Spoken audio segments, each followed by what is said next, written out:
Assalamualaikum warahmatullahi wabarakatuh. Perkenalkan, nama saya Rahmat Ridwan dengan NIM 4132311154 dari kelas Radiobiologi 2D. Perkenalkan, nama saya Nurhayatul Mughfirah dengan NIM 4132311185. Perkenalkan, nama saya Zarun Nurul Madania dengan NIM 4132311169. Perkenalkan, namaku Hikni Sabilatu Zaidah dengan NIM 4132311187. Perkenalkan, nama saya Oktorino Putra Santoso dengan NIM 4132311163. Di sini kami akan presentasi tentang analisa efek radiasi pada sel. Untuk pendahuluan, radiasi secara alami ada di lingkungan kita dan sudah ada sejak lahirnya planet ini.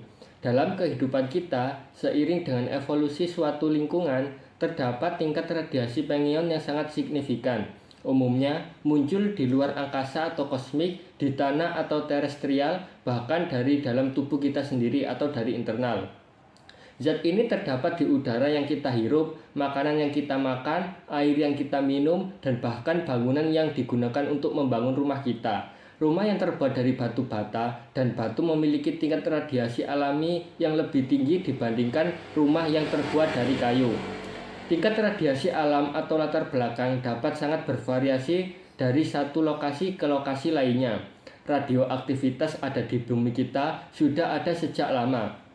Bahkan, radioaktif alami terdapat di kerak bumi, lantai, dan dinding rumah, sekolah, dan kantor kita, serta makanan yang kita makan dan minum. Tubuh kita sendiri, otot, tulang, dan jaringan mengandung unsur radioaktif alami. Reaksi kebanyakan orang ketika mendengar kata radioaktivitas adalah bahwa itu adalah sesuatu yang sangat berbahaya dan mematikan, terutama peristiwa seperti bom atom yang dijatuhkan di Hiroshima dan Nagasaki pada tahun 1945 atau bencana Chernobyl pada tahun 1986.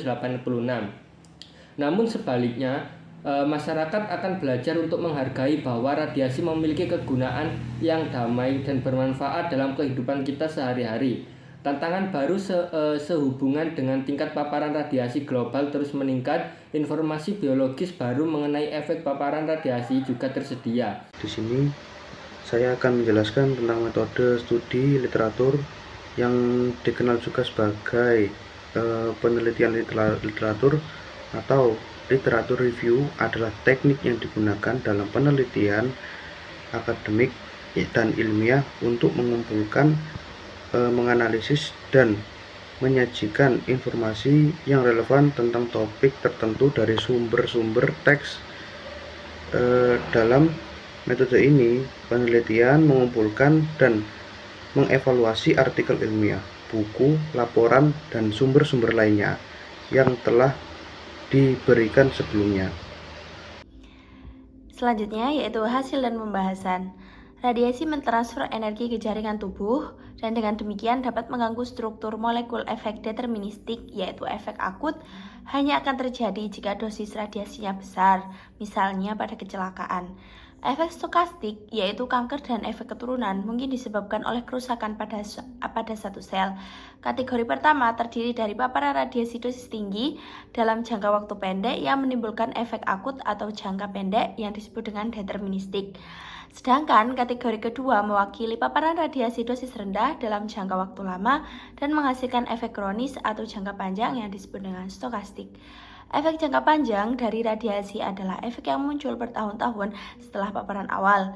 Radiasi pengion tingkat rendah termasuk radiasi latar belakang merupakan penyebab kanker, mutasi yang diwariskan, dan mungkin dampak kesehatan signifikan lainnya. Oleh karena itu, penting bahwa kegiatan yang melibatkan paparan radiasi seperti produksi dan penggunaan sumber radiasi dan bahan radioaktif dan pengoperasian instalasi nuklir termasuk pengolahan limbah radioaktif harus tunduk pada standar keselamatan tertentu untuk melindungi individu-individu tersebut.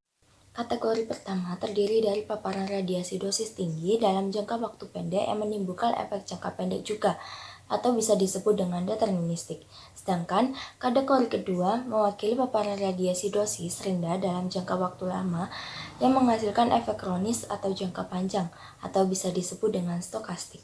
Efek jangka panjang dari radiasi adalah efek yang mungkin muncul bertahun-tahun setelah paparan awal. Radiasi pengion tingkat rendah, termasuk radiasi latar belakang, merupakan penyebab kanker, mutasi yang diwariskan, mungkin dampak kesehatan signifikan lainnya. Selanjutnya ada kesimpulan. Radiasi dapat merusak struktur molekul dalam sel, menyebabkan efek somatik seperti kanker. Efek deterministik terjadi pada dosis besar, sedangkan efek stokastik dapat terjadi pada dosis rendah. Radiasi dosis tinggi dalam waktu singkat menyebabkan efek akut, sementara dosis rendah dalam jangka panjang menyebabkan efek kronis. Tubuh memiliki mekanisme perbaikan terhadap kerusakan radiasi. Namun, kerusakan yang tidak diperbaiki dapat menyebabkan perubahan biofisik. Paparan radiasi tingkat rendah dapat menyebabkan kanker dan mutasi. Oleh karena itu, standar keselamatan penting untuk melindungi individu dari paparan radiasi dalam berbagai aktivitas.